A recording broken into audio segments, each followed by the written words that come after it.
You don't realize how dangerous you become when heartbreak doesn't make you bitter, but spiritually alert. When betrayal doesn't silence you, but make your voice louder. When loss doesn't shake you, upgrade your anointing. I had a situation where I was taken aback, to be honest. I know most of you would have seen that I've been feeding y'all shorts lately, and you guys haven't seen me post any long form content, any long form video, just shorts. But there's a reason behind that. Some of you may have seen my community post into details about why that is. My camera, the camera that I spent several months saving for, the camera that I literally never let leave my side because I know the importance of it. That is literally how I transmute my voice and my creativity. I carry it everywhere with me, y'all. And it was stolen from me. And I couldn't believe it because I'm not the kind of person who's careless with their things. I am very guarded. And the one time that I did let my guard down, the situation happened where I was on a night out. I bumped into some strangers who I felt like had good energy, and I'm someone who can read energy well, y'all. I can read energy very well, guys. So I'm getting choked up by this right now.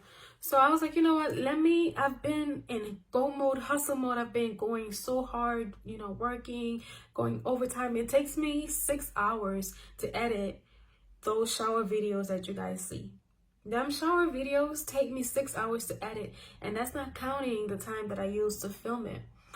And so I was like, you know what? I've been coming to a point where I felt like it was all in vain because I wasn't seeing the rewards that I wanted to see from the videos. So I started to feel discouraged and wanted to give up. And so that night that I went out, it was just like a thought in my head that went, oh, okay, this is perfect timing for you to let go, let your guard down, and relax, have some fun. And I had fun, but maybe a little too much fun. I left my camera with them and I said, watch, I'm gonna go to the bathroom. Went to the bathroom, spent about 15 minutes in the bathroom, came back out. Nobody knows where my camera is. I'm asking everybody, did you see the camera? Oh, suddenly everybody got amnesia now. They don't know who had the camera last. They thought they give it back to me. All of a sudden everybody around me now has amnesia. So I had people in the place that I was search the place, and they're like, oh, we've done a thorough search and it's not here. It's not here. And I was trying my best to find out exactly what happened, trying to speak to the security guards. And it was as if the security guard was trying to tell me something, but there was another security guard standing behind me and his eyes went behind me and he just stopped talking. And now I'm like, what is going on? So I turned my head to see what was in the back of me, and that was obviously his boss. And it's like, oh, and then he says, oh, sorry, I can't say anymore. My boss says I can't say anymore. I've just lost my $1,000 camera. And you're telling me that you have something that you think could benefit me, but your boss tell you that you can't talk? The bar wasn't that busy for you to think that, oh, maybe somebody just hustled it and they got out and nobody seen them. There was literally a handful of people in there, and there's cameras. I have never felt rage like that in my life because I believe the good in people. I give people the benefit of the doubt. And not that I keep them around me, I keep them at arm's length for the most part, but I give people the benefit of the doubt. And I could feel in the moment my heart starting to harden, because how could you do something like that? And I know that this could be something light compared to other things that people got going on, but this was my situation. And it's valid enough for me to feel the way that I'm feeling. And that was just, I didn't know what to do. I didn't know how I was going to continue filming, continue even being a creator, a content creator, because I was just like, okay, I guess that's my sign and I need to give it up.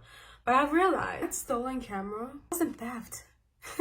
As crazy as it sounds, that wasn't theft. It was divine interruption, because to be honest, I kept pouring so much into this channel, so much into my content, and I kept showing up for people who would never do the same. I kept performing, proving, posting, trying to be worthy of spaces that were draining me dry. And when I say dry, listen, I'm not exaggerating when I say 6 hours to edit. And God was like, oh, so you're not gonna pivot, you're not gonna adjust, then fine. I'm gonna take your crutch. I'm gonna take your idol. That's when I stopped reacting and I started observing, because that's when I realized that wasn't meant to break me. That camera was taken to force my hand, literally. Because I would have never stopped. I would have kept going. Because even with the shower videos, I loved making those videos. And it's something that I really enjoy doing because it forces me to reset. And I say that time and time and time again. But you guys, the time that it takes to edit those videos, as simple as you may think it looks, there's a lot that goes on into them behind the scenes, okay? And I was never honest with myself about the process. And that's why I was never consistent. I was never consistent because I was pouring from an empty cup. I was pouring from an empty well. I didn't have the capacity. I didn't have the capacity to be editing 6 hours in one sitting for videos that didn't bring me the results that I really wanted. But I didn't want to give up. I didn't want to disappoint you guys. I didn't want to disappoint the audience that I've had, enjoy those videos. And that I sacrificed myself. I sacrificed my peace of mind. I sacrificed, you know what's crazy? Because just like me, you do the same thing. You don't rest until your body shuts down. You don't leave until the pain becomes physical. You don't listen to your gut. You don't listen to your intuition until it's screaming, until it's too late. But let's get something right. I stripped everything away from you right now. Would you even know who you are? Would your voice still speak without validation? That's what happened to me. And that's how I found me. Because I am the kind of person, I give and I give and I give and I give and I give. And when it's my time, when it's me falling and I look back and there's nobody in the back there. There's nobody back there to even say, I'm going to catch you if you fall. My dad said, he literally said that camera, it's not who you are. You need to start putting yourself first. And you've got to realize that no one's coming to save you. You've got to realize that if you don't look out for yourself, nobody's going to come out and be like, oh, I'm going to look out for you. If you don't look out after your things and after your goals, nobody's going to come and say, oh, hey, don't leave your camera on with some strangers who you barely know. I mean, obviously it's common sense, but also a place filled with CCTV, you wouldn't think that would be something you would have to worry about. You persist in staying until the pain takes on physical form.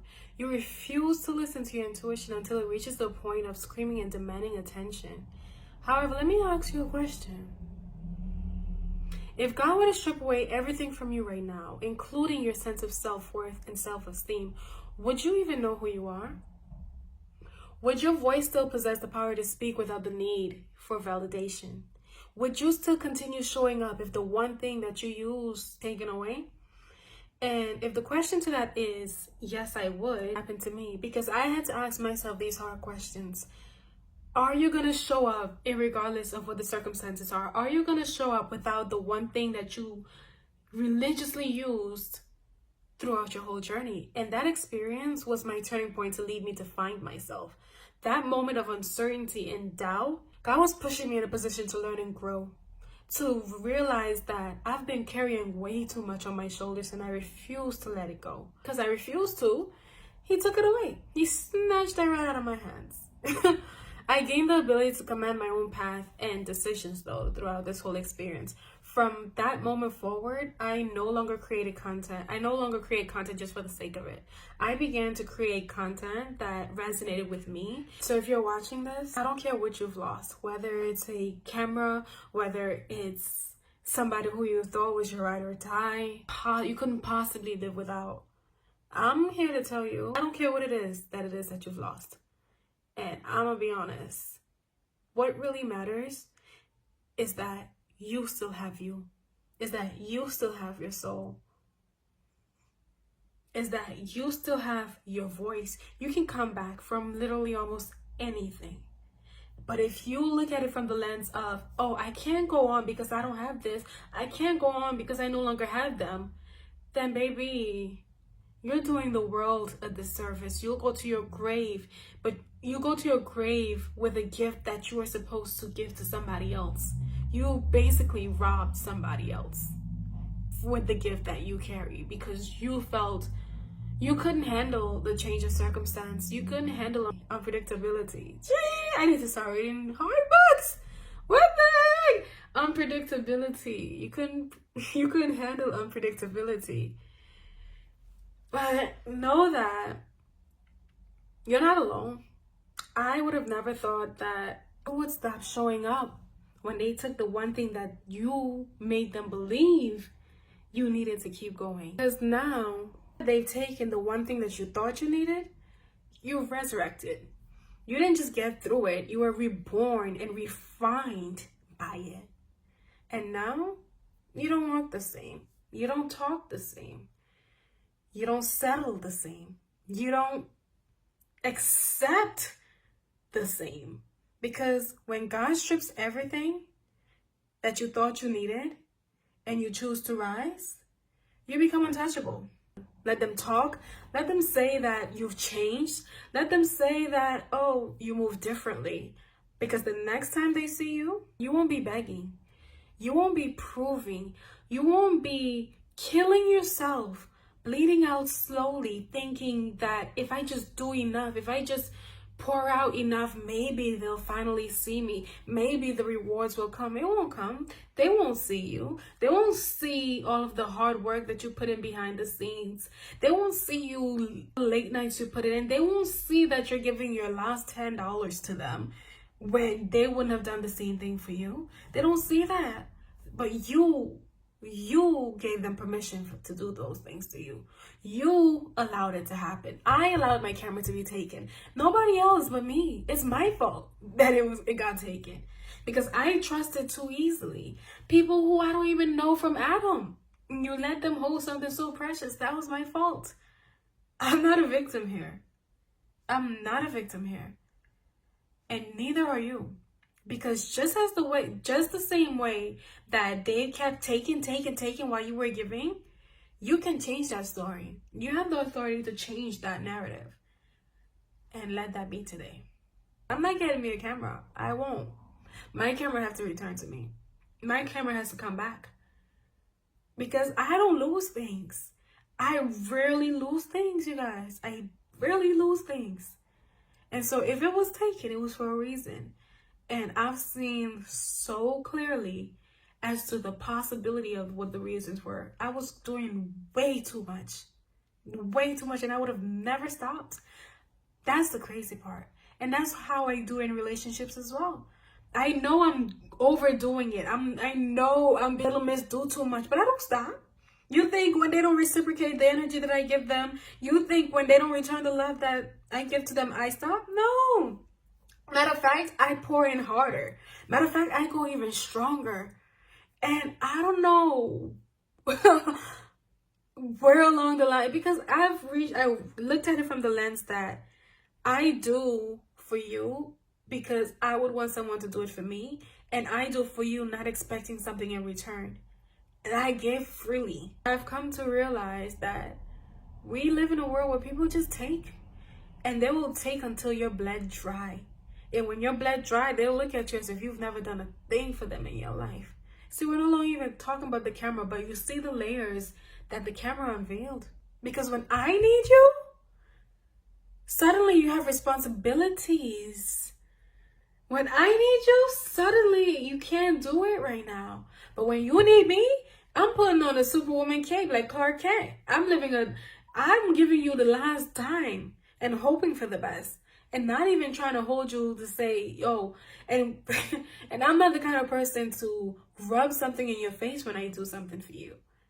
But I've come to realize that camera situation opened my eyes so much. I felt like I walked through fire because I looked back and the support that I wish I would have had, it wasn't there.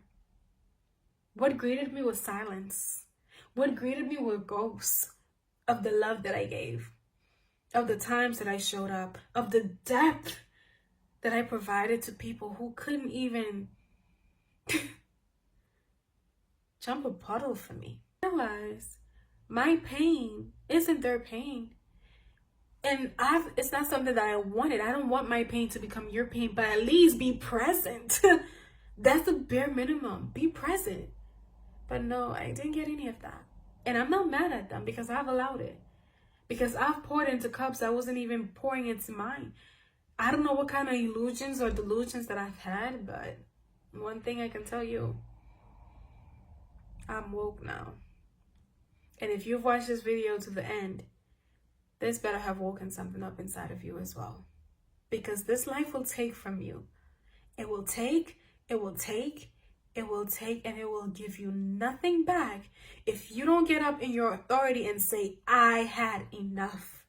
I am no longer going to tolerate mediocre relationships and friendships for the sake of saying I have them. I am no longer going to pour into cups that don't pour into mine. I am no longer going to feed people who won't even give me crumbs to keep me afloat. When you say you've had enough, that's when things change. That's when life does a 360. Because life don't care about your good heart, baby. It don't care that you're an empath, baby. It don't care that you're a good person, baby. You don't. Because you can be all those things, but you're all those things to the wrong people. You're all those things to people who won't call you and ask you, hey, I haven't heard from you. Is everything okay? Hey, it's been a while since we caught up. Is anything bothering you? Is anything you want to talk about? Hey, I know you're struggling this month with rent. Here's a little contribution. I know it's not much, but this is what I have to offer you. No. But you would have done all those things. You would have given the last $50 in your bank because you felt like they needed it more than you did. You would have showed up, irregardless of how tired you are, to make sure that you are present for them. You would go out of your way to do nice gestures and nice things to make them happy and to make them feel safe. You need to pivot, and you need to pivot hard, ASAP, as of yesterday. Because I can tell you, this isn't something that I'm coming and sitting down in front of you speaking nonsense about. I've lived this. As an empath, as a former people pleaser, it hurts. You have that gut feeling, that heavy, it's as if somebody's punched you in your chest when you finally reached out to somebody for help and they come to you empty. They don't have it. They can't. And they won't. But that's not their fault. It's your fault for pouring into them and not you. And as much as it hurts to hear me say that, I'm saying it out of love. Get up and start prioritizing yourself. Get up and start being intentional about yourself and about your things, about your goals and about your mission and about your vision. Because if you're not, life is going to take from you. Because you gave it an opening. It don't matter if you're a good person or not. It don't care. Heartless people, people who have nothing to lose, who have nothing to live for, they don't care that you're a good person. They don't care that you're a struggling artist. They don't care that it took you half a year to build up a saving to get what it is that you bought with sweat and blood. They do not care, but you have to care. You have to care enough to say, hey, I don't know these people. I'm not going to leave my belongings with them. I don't care how good the energy may seem, because sometimes energy lies. And I thought energy never lied. And so I tasted that the hard way. There's no room for you to be going out here doing the most for people who wouldn't even give you a single cent of return of what it is that you give to them. When it is all said and done, you're all that you've got. When it is all said and done, nobody's coming to save you. That's my TED Talk for today. I love you guys. Thank you so much for watching. And make sure that you're subscribed to the channel. If you're not subscribed by now, I don't know what it is that you're waiting for. Stop procrastinating. And I will see you guys in the next one.